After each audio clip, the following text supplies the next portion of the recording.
How to make a balloon Y. Okay, now this one's quite cool because we have a lowercase and an uppercase y. And this will be adjustable. You'll be able to make it either the uppercase or the lowercase. It's up to you. Okay, so first we'll blow up this part of it.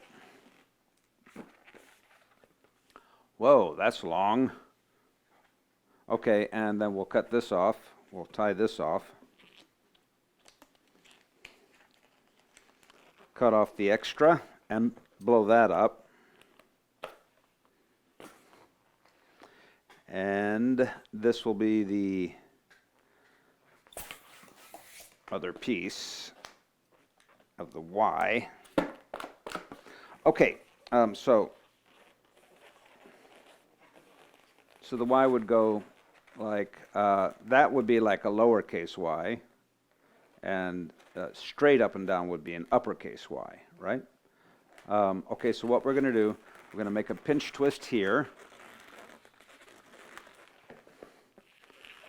There's not much of a nozzle to make a pinch twist here because it's not the actual nozzle. Remember, I cut it off and it's just the balloon that's left. So that's a little more difficult to make a pinch twist, but you know, not that hard. You just grab that piece and twist it around with the nozzle, and it holds into place better because it's got that nozzle to help it.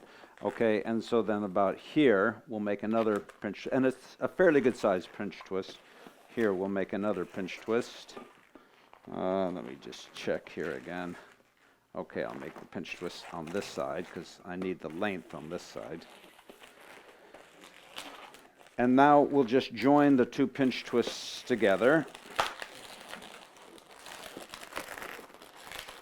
And if you want a capital Y, you just position it like that, capital Y.